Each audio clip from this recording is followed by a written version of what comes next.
Nakisa jira olmaan kee baasen dubbadha gocha kee Yesuus kanatti naaf ooltee innatti naaf ooltee gatii guddaa Nakisa jira olmaan kee baasen dubbadha gocha kee Yesuus kanatti naaf gootee innatti naaf ooltee gatii guddaa Gatii guddaa gatii guddaa gatii guddaa gatii guddaa gatii guddaa gatii guddaa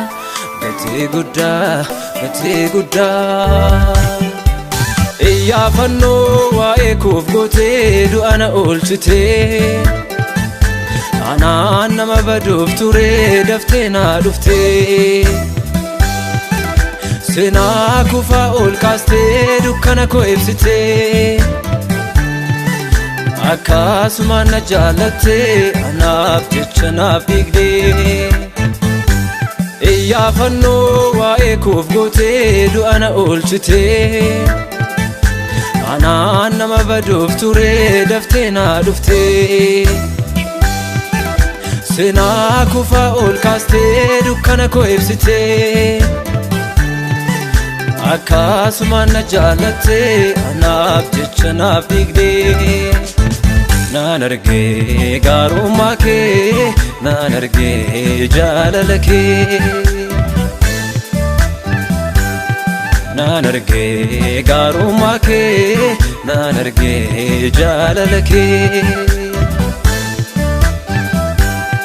Naan argee gaarummaa kee naan argee jaalala kee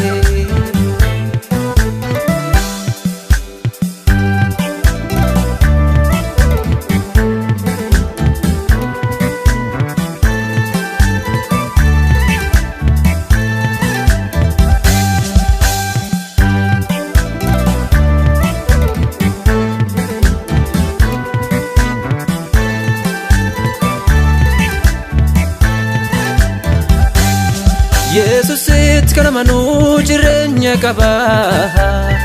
xumurri isaan baduu lakkabdii qaba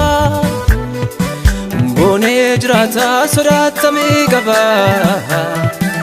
darbees jiraata siin humna argata Yesuusitti kan amanuu jireenya qaba xumurri isaan baduu lakkabdii qaba Boonee jiraata sodaatamee qaba darbees jiraata siin humna argata Abdiin qaba abdiin qaba abdiin qaba abdiin qaba abdiin qaba abdiin qaba abdiin qaba abdiin qaba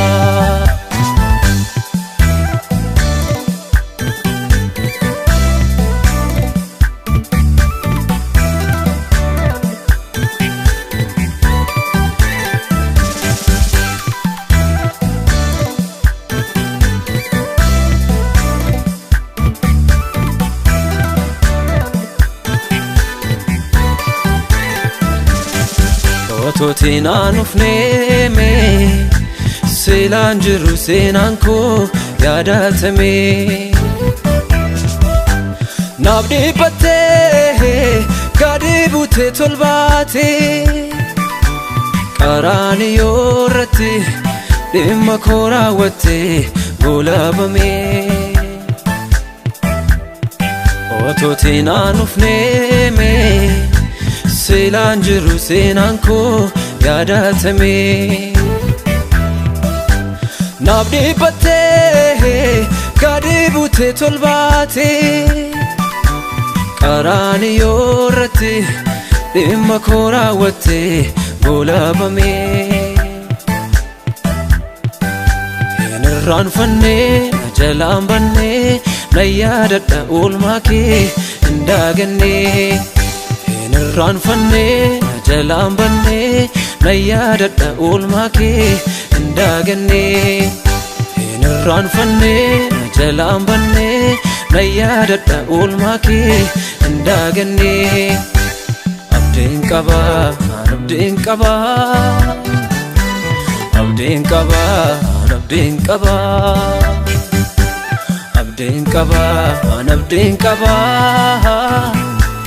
Abdin qaba abdin qaba